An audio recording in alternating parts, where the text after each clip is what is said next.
welcome to EZGlutenFree. Today we're going to be making those Mocha Espresso Cupcakes. And today's video is actually an entry into a baking competition hosted by Steve's Kitchen. And for the competition, he asked us to come up with our own unique spin on his classic pound cake recipe. And I came up with the espresso cupcakes. And I ran into some trouble. So what on earth could have possibly gone wrong in a cupcake that not only looks incredible, it tastes even better than it looks? Well, to get to the bottom of that, we'll start with the batter. And for all of the variations that Steve demoed at his channel for Pound Cake Week, he used an equal ratio of butter, sugar, eggs, and self-rising flour. And for my cupcakes, I borrowed heavily from his red velvet cupcake variation. And I'll include a link so that you can see that he didn't have the same problem that you're about to witness here. But back to that batter.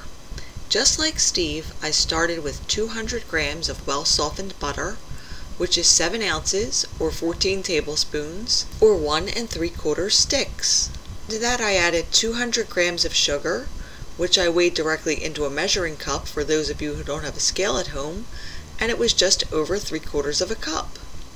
And just like Steve, I creamed the butter and sugar together until well combined. Then I beat in 4 eggs, and I used room temperature eggs since chilled eggs might re-solidify the butter. And I didn't weigh the eggs, but Steve used 4, so I followed suit. Then for the dry ingredients, I weighed 200 grams of gluten-free self-rising flour, and again I did it directly into a measuring cup, and the volume was between a cup and 1 1/4 cups.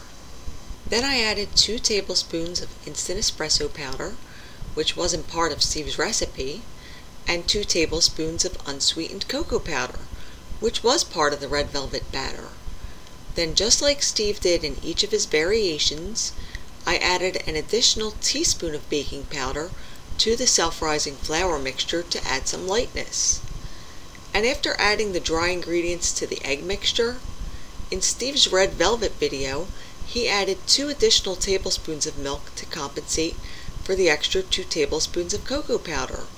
So I added 3 tablespoons of whole milk to mine, even though I had added 4 tablespoons of dry ingredients, since I felt like the espresso powder wouldn't rob as much moisture from the batter as the cocoa powder would, if that makes any sense. Now get all the ingredients stirred together well. And for mixing the batter, I always like to switch over to a rubber spatula at some point to ensure that the sides and the bottom of the bowl are being thoroughly scraped clean as you go. And once the batter looks well combined and smooth, divide it evenly among 12 cupcake liners. And so far everything looked good, since the wells were filled to a level where I'd usually fill my cupcakes, and they usually come out fine. Now Steve said to bake them at 170 degrees Celsius or 325 Fahrenheit, but since 170 degrees Celsius is actually 338 degrees Fahrenheit, I set my oven at 340, which is closer to the 350 I'd normally use for cupcakes. And I baked them for 20 minutes. And when they came out of the oven, let's just say a little bit of panic set in. Not only had they sort of leaped out of the cupcake liners, the centers of the cupcakes were concave, since the missing batter practically jumped out of the cupcake liners. I think the critical error here was the extra baking powder. It worked really well for Steve, and may have even been necessary if I were using a glutinous flour like Steve did, since gluten really needs to be fought against to achieve light cakes, especially in a heavier pound cake recipe like this. But with gluten-free flour having far less structure, there was nothing to hold that batter back against the extra leavening agent from the additional baking powder. So what did I do? In a panicked frenzy, while the cupcakes were still hot, I used the edge of my knife to push all that out-of-control cake back towards the centers, where I applied a little extra pressure and hoped everything would somehow adhere once these cooled down, and the frosting would cover up the mess I created. And for the frosting, I just used a basic buttercream, and I'll put a recipe on my blog, and I stirred in about a teaspoon of espresso powder dissolved in a teaspoon of heavy cream. Then I also stirred in an additional undissolved teaspoon of powder that would add little flecks to the frosting. Then with a star tip, I piped a rosette onto each cupcake, then garnished each one with an espresso bean to give the guests a little hint of what they were getting into. And after a quick chill for an hour or two, no one will ever have a clue about that little catastrophe that happened earlier. Now for today's video, I tried to keep things simple, just like Steve suggested, but things got a little complicated. And now I'd like to complicate things even more.